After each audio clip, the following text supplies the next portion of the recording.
मंत्रस्य हमेरूपिष्ट हरिषि सूतनप्रोभितं त्वं च धारणाय मादेवी पवित्रं कुरु वासनम्। चंदन तिलक अपने मस्तक पर लगाएं। ओम चंदनं वदन्ति चंदनं मंदिरे नित्यं पवित्रं पापं नाशनम् आपदा हस्ते नित्यं पवित्रं लक्ष्मी सर्वदा।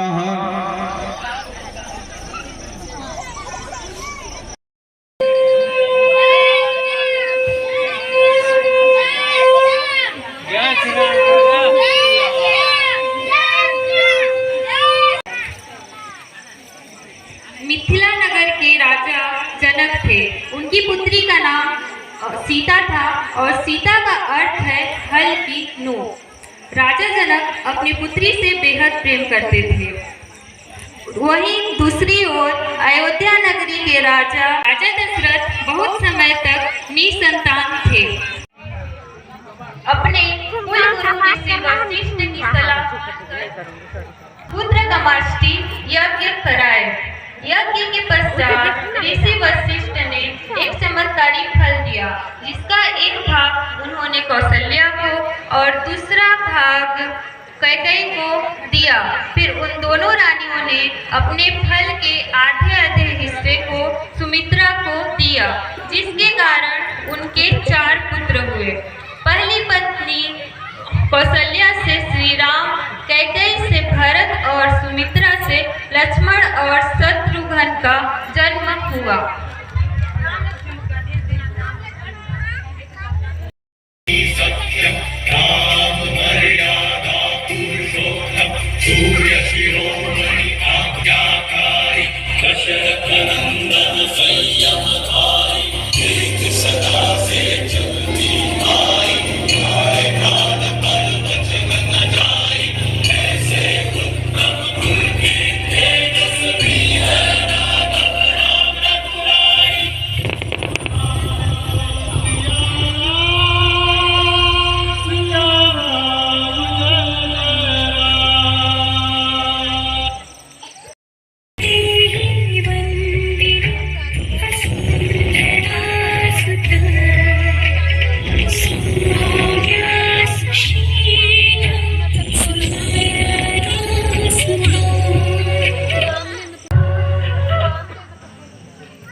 और अपने पवित्रता के लिए मानी जाती थी। अपने नम्र शब्दों और सकारात्मक आचरण के कारण सीता सभी की चहेती थी। इसका अंदाजा इसी से लगाया जा सकता था कि राजा जनक चाहते थे कि उनकी पुत्री सीता का विवाह भारतवर्ष के किसी महाप्रतापी राजकुमार के साथ हो, और इसके लिए सभी बड़े राज्य के राजकुमारों को सीता के स्वयंवर में आने का न्योता दिया। राजा जनक द्वारा यह घोषणा की गई कि सीता के स्वयंवर में मौजूद जो भी राजकुमार शिव के धनुष को उठाकर उसमें प्रत्यंचा चढ़ाने में सफल रहेगा, वही उनकी पुत्री से विवाह करने योग्य होगा। समस्त राजकुमारों के साथ वहां लंकापति रावण भी शामिल थे।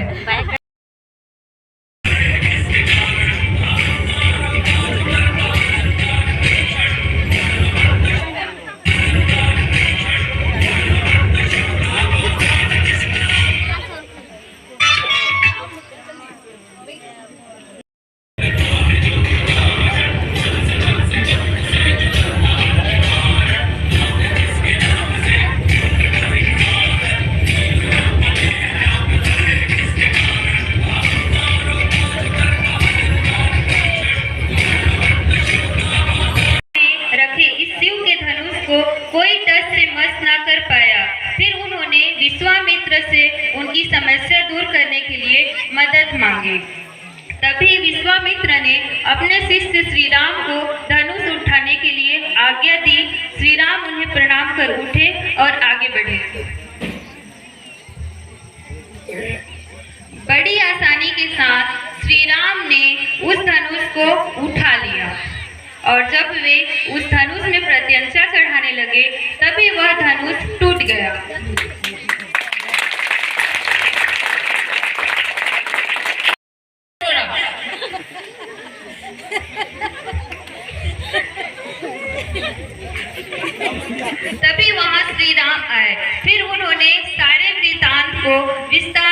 पूर्वक बताया और धनुष तोड़ने के लिए क्षमा भी मांगी। फिर परशुराम जी शांति पूर्वक वहां से उन्हें आशीर्वाद देकर चले गए।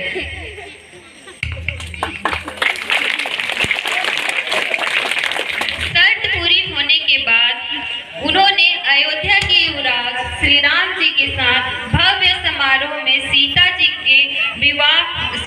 जी के साथ उनका विवाह हुआ।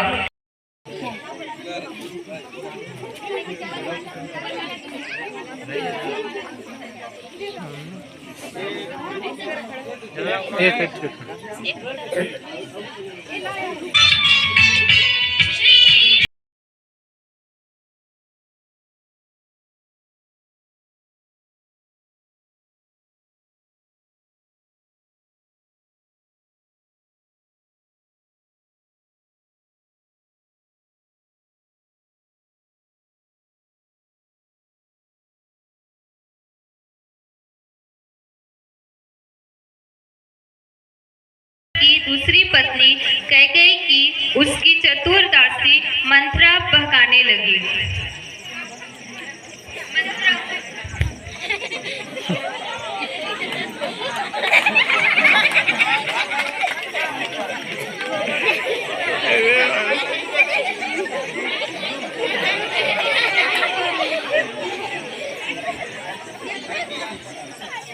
कल राम का राज तिलक है।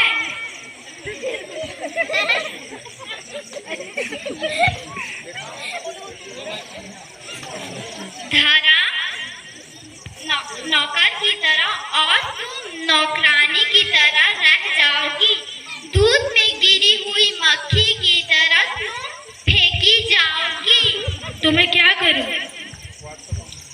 जाओ राज सिंहासन के पास 2 वर्ष मांग लाओ।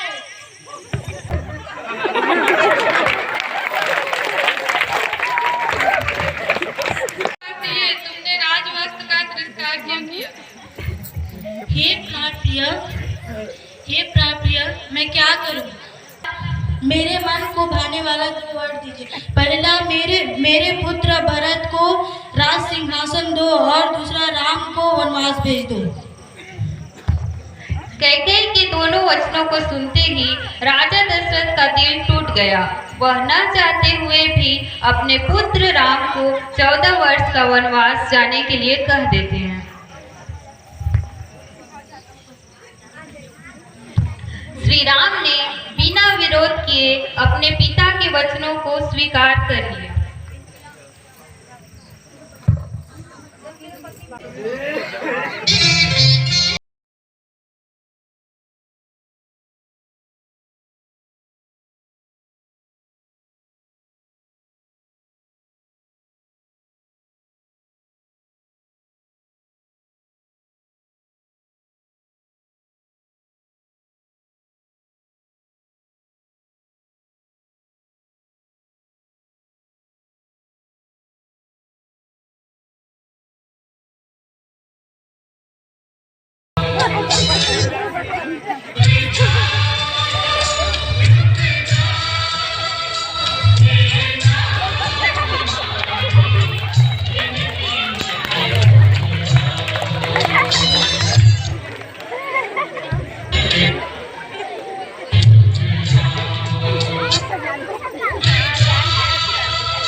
भगवान राम के वनवास को 13 वर्ष बीत चुके थे।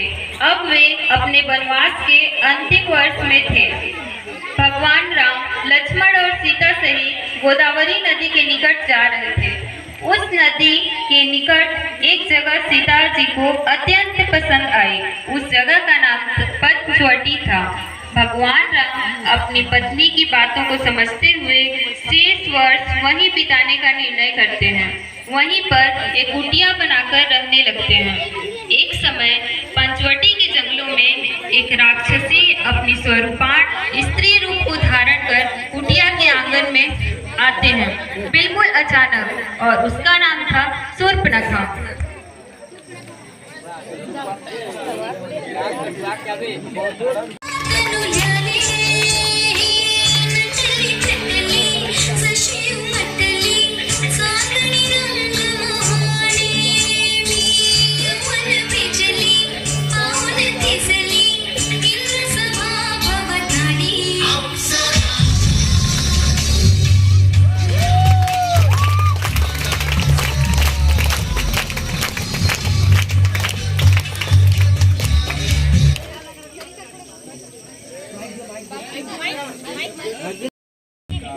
मांगने विशाल कितना सुंदर राजकुमार है।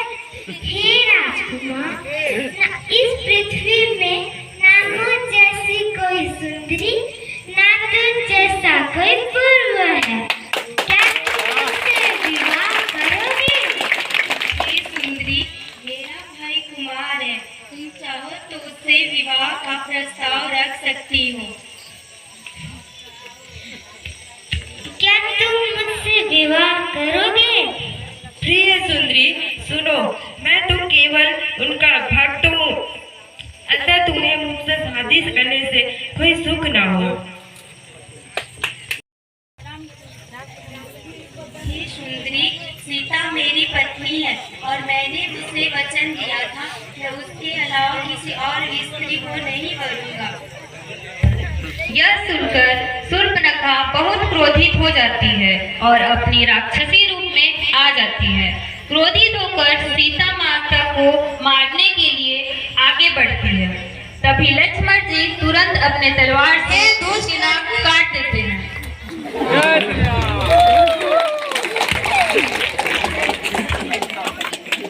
शूर्पणखा रोते रोते अपने भाई के पास पहुंचती है, जिसका नाम था रावण। भैया भैया, वन में दो राजकुमार ने मेरा नाक काट दिया, मेरे अपमान का बदला लीजिए।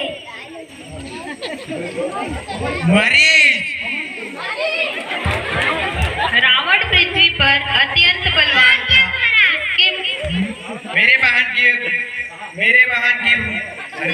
की अपमान का बदला लेने के लिए मेरा सहायता करो तुम।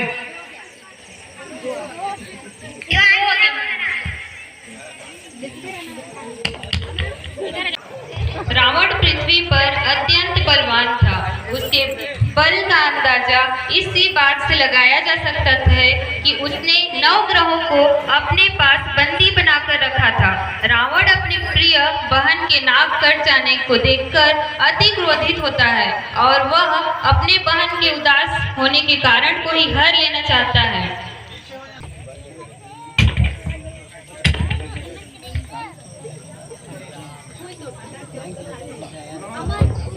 सीता माँ जब वन में फूल तोड़ने गई थी, तब उन्होंने एक सुनहरे मनभावन हिरण। स्वामी स्वामी, मैंने बाग में एक अद्भुत वृक्ष को देखा, वो मुझे चाहिए। कहाँ सीते कहाँ? चलिए मैं आपको दिखाती हूँ।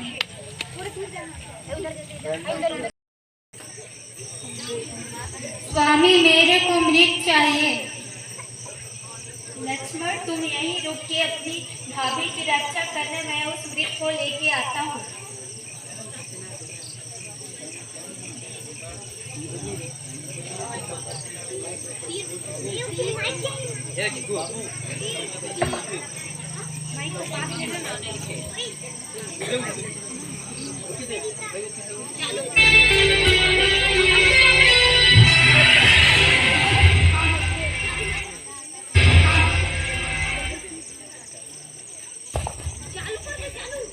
सीते, लक्ष्मण, सीते, मुझे बचाओ। लक्ष्मण, सीते, लक्ष्मण, बचाओ।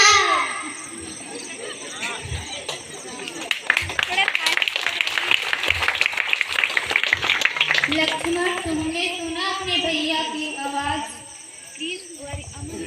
जी भाभी, मुझे भी सुनाई दे रही है। बहुत व्याकुल एवं चिंतित अवस्था में आपको बुला रहे हैं। नहीं भाभी नहीं, मैं नहीं जा सकता, क्योंकि मैंने भैया को वचन दिया है आपकी रक्षा करूंगा।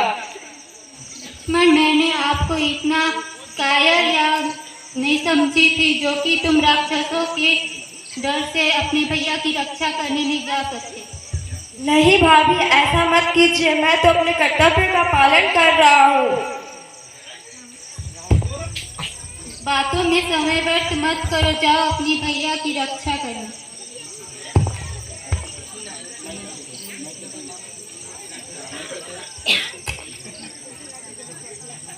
ठीक है माते, आप आइए।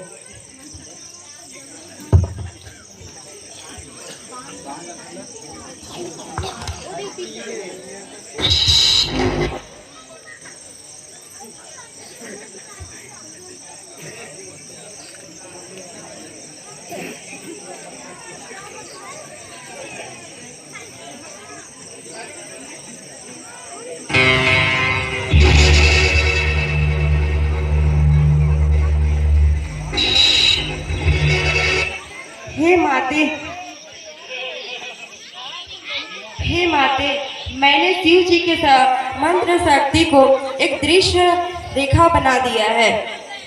आप इस पार करके बाहर मत जाइएगा। ठीक है लक्ष्मण।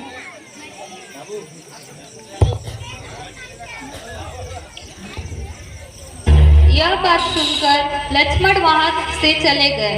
तभी रावण ब्राह्मण रूप में कुटिया के सामने आता है। भिक्षां देहि, भिक्षां देहि, भिक्षां देहि। बिल्डअप हुआ, बिल्डअप है। तथास्तु। बहुत दूर से आया हूँ, तुम्हारा कुटिया देख के मैं ये आशा से आया हूँ कि मुझे कुछ खाने को मिल जाए।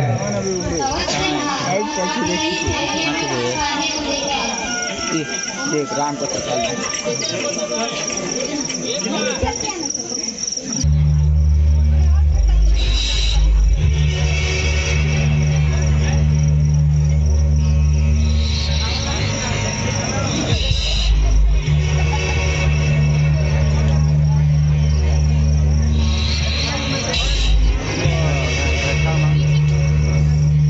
झटका मारते 41 वोल्ट का करंट स्पीड।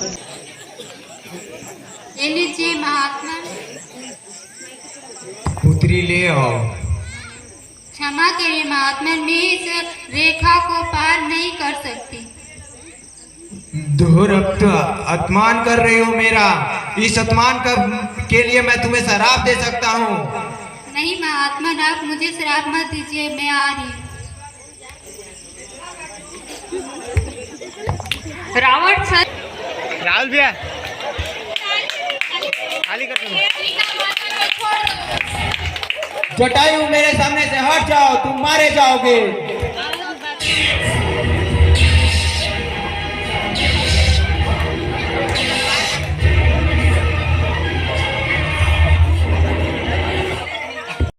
राम लक्ष्मण माता सीता की खोज में निकल पड़ते हैं और उनकी मुलाकात जटायु से होती है। तुम्हारी दशा किस दुष्ट ने की? राम आगे मुझे आवश्यकता है। माता सीता को रावण ने ले गया। क्या? सीते कहाँ है? सीते रावण ने ले गया, उसी ने मेरा देहांत किया।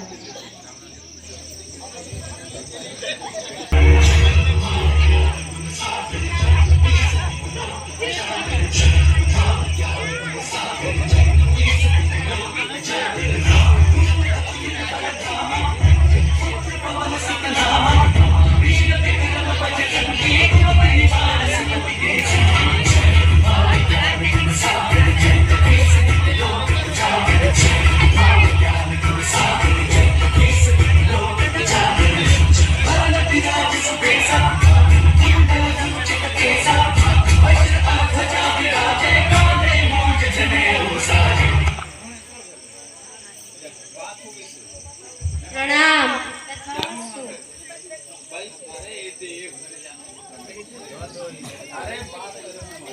हे हनुमान, सीते को रावण हरण करके ले गया है। तुम सीते का पता लगाओ। जो आज्ञा प्रभु। हनुमान जी श्री राम को किष्किंधा में सुग्रीव से मिलाते हैं और वहां बाली का वध कर सुग्रीव को उनका राज्य पुनः वापस दिलाते हैं। इसी प्रकार वे किष्किंधा के वानर के साथ मिलकर मां सीता की खोज में निकल पड़ते हैं। वहां हनुमान को लंका भेजकर सीता मां का पता लगाने के लिए बोले।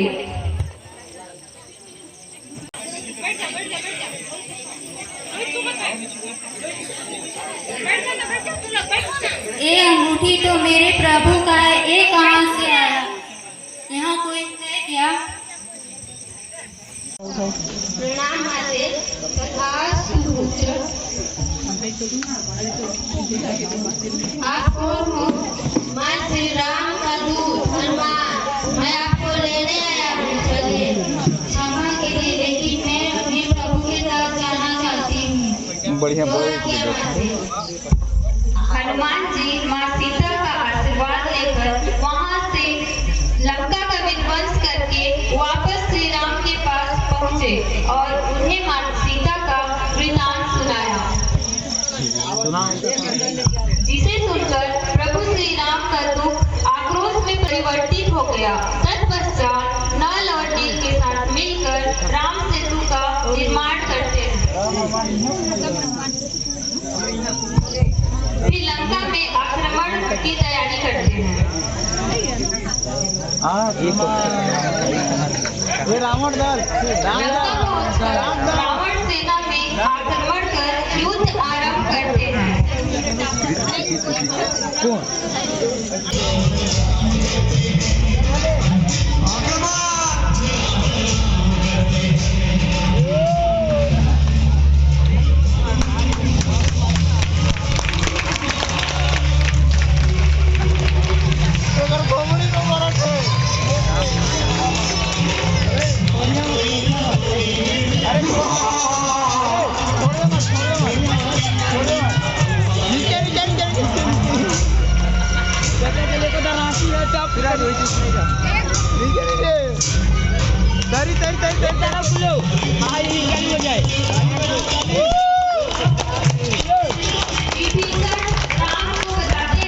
रावण की नाभि कुंज में अमृत का वास है, अगर वहां वास करेंगे तो रावण की मृत्यु हो सकती है। यह सुनकर श्री राम रावण पे वार करते हैं।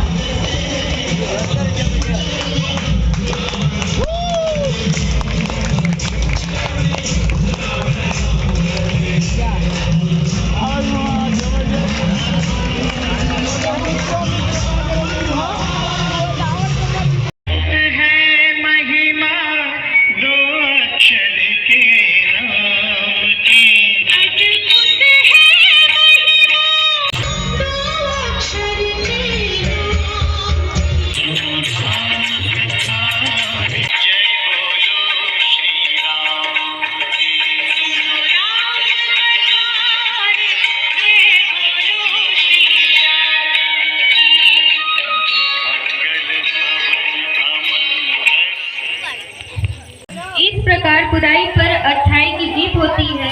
धन्यवाद।